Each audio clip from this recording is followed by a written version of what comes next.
Hello, everybody. ANF Plus Sports Tonight. Bailey Burmaster here with our Emily Gagnon, who is actually at SEC Media Days. Emily, what's the vibe like there in Nashville? What's up, Bailey? Listen, Bailey's not going to give herself any credit right now, but I am. She is our new sports director. We're so excited to have her. Yes, Bailey, come on, tell the people because they need to get used to you. She's coming here from Cleveland. So before I even touch on the SEC Media Days, let's talk about you real quick. Tell the people about you. You're from Georgia, so come on, let's go. Okay. Fair. So grew up here in Atlanta, Georgia, from Gwinnett County. Went to Peachtree Ridge High School. From there, I went to Oklahoma State to play soccer. Spent couple years there before I got into this crazy industry, and went to Lubbock, Texas for my first job. Covered Patrick Mahomes and Texas Tech. Had some good times there. After that, I went to Green Bay, Wisconsin to cover the Packers and Aaron Rodgers in back-to-back NFC championships, and then spent 2 years covering the Browns, which was never short of chaos. If you keep up with the NFL at all, you know it's been quite the time with the Browns after they got rid of Baker Mayfield and secured Deshaun Watson as their future quarterback, and spent 2 years there, and now I am here joining our lovely sports team and getting into the Atlanta culture and sports scene. So I'm super excited to be here. So thank you, Emily. And we are super psyched to have you. Finally, some good weather. So welcome back to the warmth, okay? I never want to hear you complain about how hot it is outside because you've had your fair share of like really cold days. So now that you are back home, let's do this warmly. Yeah. And that means that now we have two Cleveland kind of fans. I don't know if you're a fan of Cleveland sports. I'm not. But you know Scott Pennyman, our producer. Yeah, he'll talk about it often. So at least you'll be able to, talk about it just a bit with him. Yeah, we can gang up like on that. We can gang up on Scott because I'm not a Cleveland sports fan, and I know he's probably a LeBron homer and a Browns homer when he has no business being a Browns homer because they haven't really done much in the last couple of years. They think that's going to change now with Watson, but I just don't think that is the case. And of course, as far as the weather goes, I'm gonna have to get used to the heat again, but I need to figure out what to do with all the winter boots and coats I have that got me through the frozen tundra of Green Bay and then in Cleveland with all the snow and effect snow. Well, I'm excited. You can put that in the past, and now we can talk about the Dogs and the Falcons and all of the other things and make fun of Scott, so this is going to be good for us. But talking about SEC Media Days, it is in Nashville this year, the very first time it's ever here. And what's interesting about that is it's also going to be in Dallas next year for the first time ever, and that's because OU and Texas are joining the SEC.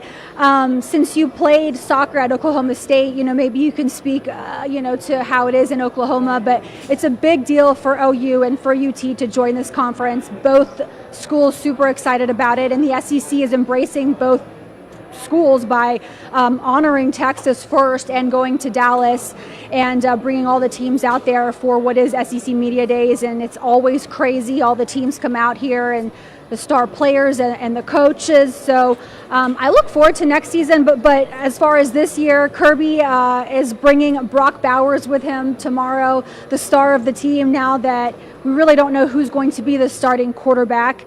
And then Cedric Van Pran, the center. He is a two-time SEC Media Day guy. He was also here last year, so he knows what to expect.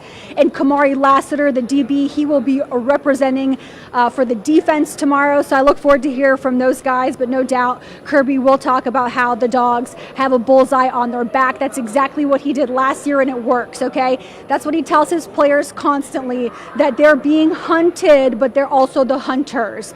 So two-time defending national champions in the house tomorrow, of course going for the three-peat this season. And Bailey, it's going to be a very fun season, and I say that because they very well could go undefeated in 2023. That schedule is working out in their favor, in my opinion. Easy. It is an easy schedule, and I think the last team to do a three-peat was like Minnesota in the 1930s or something crazy like that. So it's going to be fun. I do want to circle back because me and you haven't got to talk about our sports opinions too much. When OU and Texas join this conference, do you think they find success right away? I mean, I would hope so. And I say that, I remember when Mizzou first joined the SEC, and it was kind of out of nowhere. People were like, why Missouri? Missouri's not even in the South. And maybe some people from Missouri would disagree. And they were super successful, and they actually played in the SEC title game. They won the East, one of their first years joining the SEC. So I think it's going to be an adjustment for the teams in the SEC because they don't know what to expect from either team. It's not like teams that they face every year that they know the players. Coaches will really have to start scouting out both of those teams, and it wouldn't surprise me if they already are. But yeah, it's going to be interesting when both join because I do think they will surprise the teams in the SEC, and I think it's good for the SEC.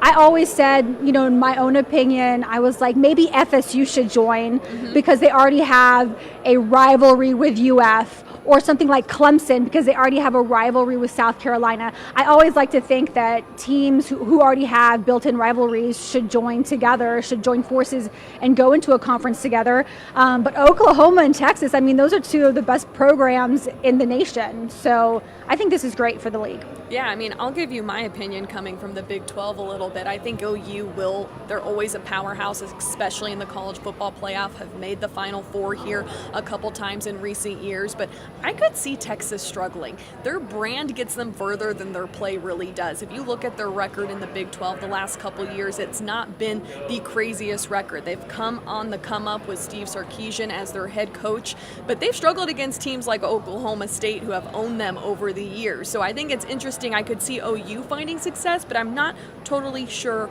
about Texas. I don't know if I should remind anyone out there listening, Alabama almost lost to Texas at Texas this past season. This is true. You remember that? Yeah. Or did they? Yeah. So I'm thinking of that one game, and Alabama's not.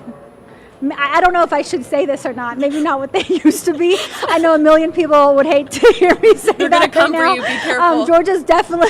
I know. Georgia's definitely the team to beat right now. But I think this is again great for the league. And Bailey, I know that you are literally fresh off the plane, but 2024 next season, if you've looked at that schedule.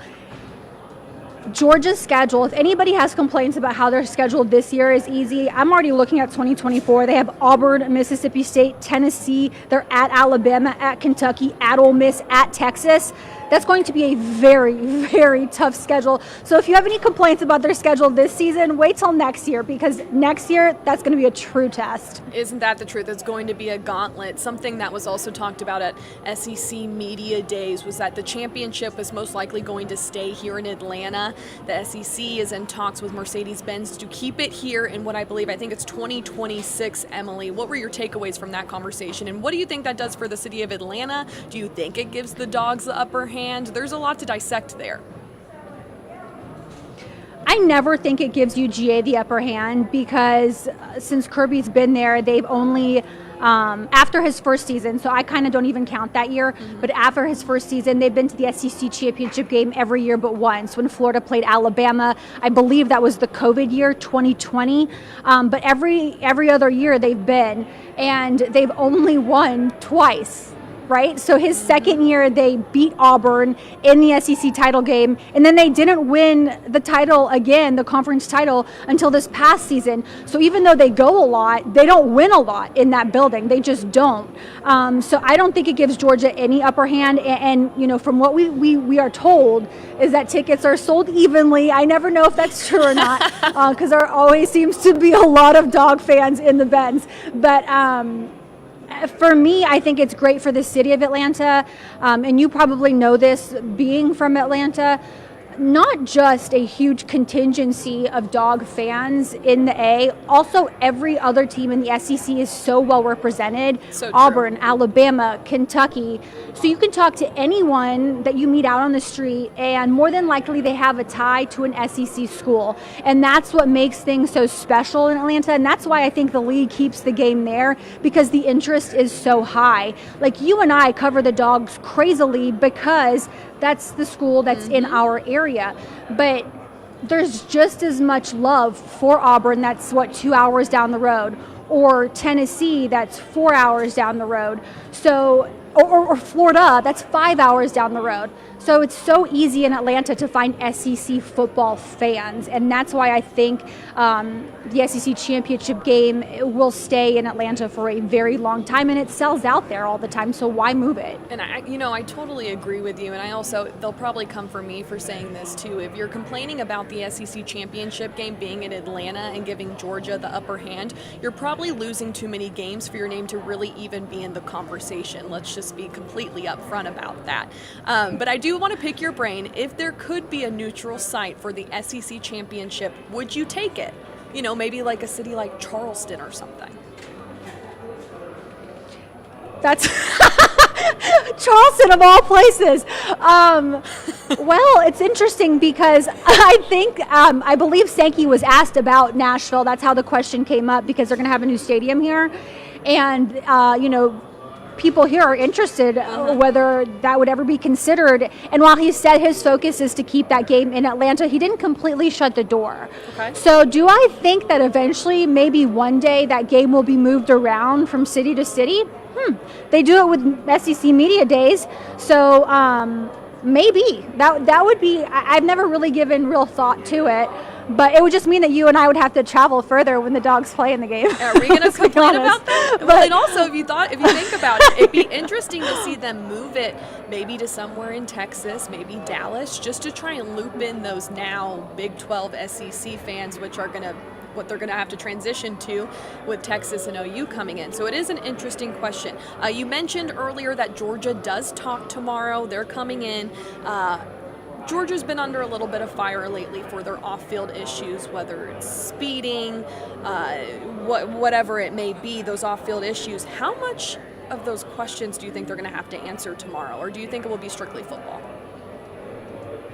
No, Kirby Smart is going to get drilled tomorrow. I absolutely expect him to have to field more questions about off-the-field happenings than anything on the field. I know people want to know who the starting quarterback is going to be in 2023. Guys, Kirby's not going to tell you, me, or anyone else.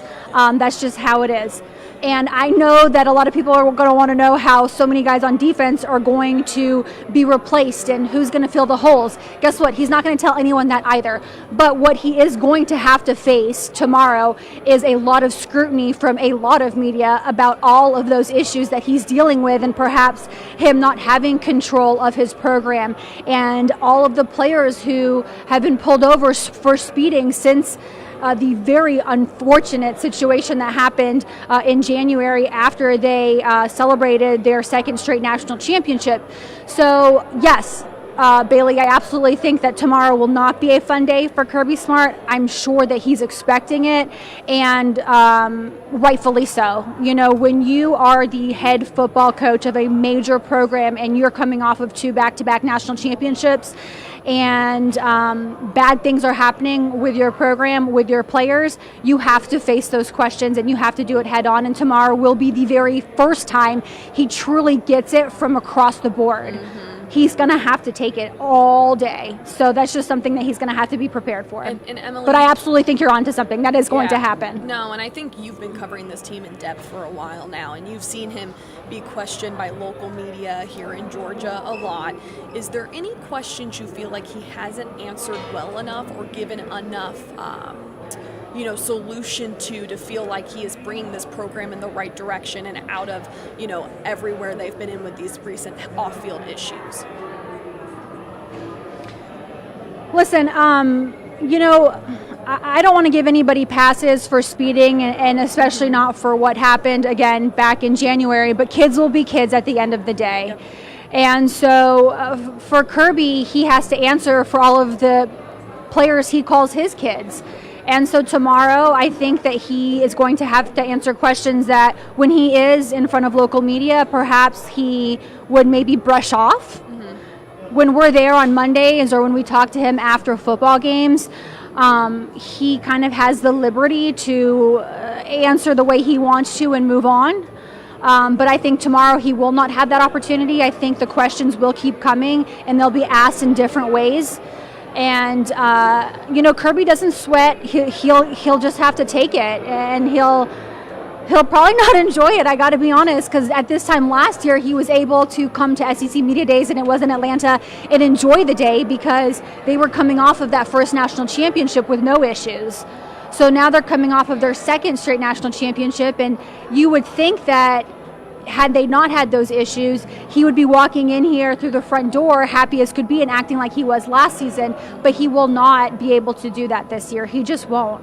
And I hate that for him, but he has to be able to answer those questions. He has to be able to take accountability for his players.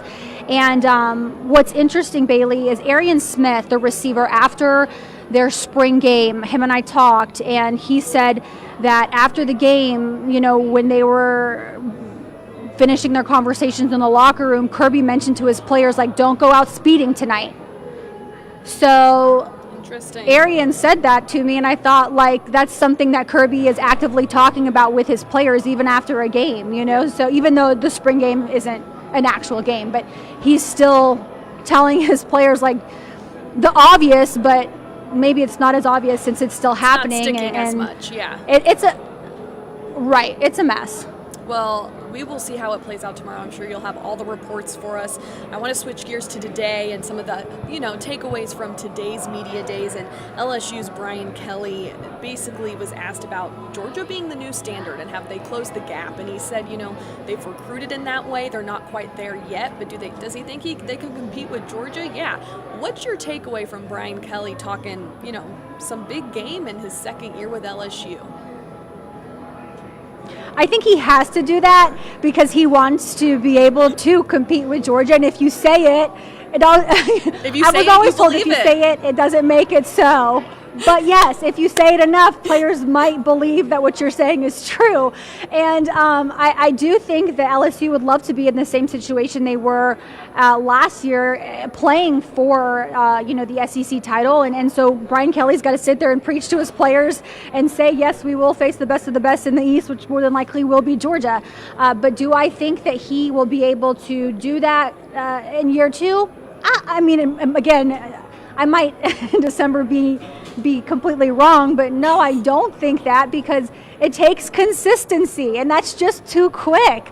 But you know what, if anything happens, okay, let's put it this way, when Joe Burrow and LSU had that season that was out of nowhere, who knows if that happens again. All right, so if it's going to happen to somebody, it could happen to LSU. They have the magic. So I'm going to put you on the spot here. The past three coaches at LSU have won a national championship. Will Kelly achieve that in his time as head coach at LSU? Yes. Okay. See? Absolutely. He'll win. Yes, he will win a title there. I'm with you. I you don't think so? No, I'm with you. I definitely do. But I was trying to see how you would feel after saying, he's sitting here saying he can compete with Georgia, but do you think he'll actually win a national championship here in the next upcoming years? But I'm with you. I'm kind of like, right now, I don't think you're there, but I think here in the next couple years, if they have recruited and developed those players like they should, they could definitely be in contention. And there's no excuse when you're at LSU. No. I don't know if you've been able to go to a game, Bailey, but those games are crazy. If you're a recruit and you go to one of those games, you want to be a Tiger. I mean, it is crazy. From seeing the live Tiger, like literally seeing him in his cage, to the atmosphere, to, wait, Elmac, you were with me when we covered UGA LSU. Was that one of the best games? He said the best game ever. I'm not lying to you. I still remember, yes, because the crowd is ruthless. They have chants that, Bailey, I can't say the words on TV because I'd be fired. The things that they We don't want that. We need you. Don't do that. It's not right. But before you even enter the stadium, they have so much fun there. So for me, anybody, you could go coach at LSU and you would win a national championship because I just think the recruiting there comes easy. And once you can win there, the championship will come. It will. Another something that was really classy by the commissioner during today's SEC Media Days is he talked about Mike Leach. He's a coach, Mississippi State, passed in December, who was not there today, but he was not wearing a bow tie because he had some interesting conversations with Mike Leach about the bow tie and how he thought it was pointless, and so he decided not to wear one in honor of Mike Leach. I'm curious, Emily, in your time covering the SEC, do you have any good Mike Leach stories during your time? I don't have any great ones. Georgia played at Mississippi State this past season, and they really played them tough.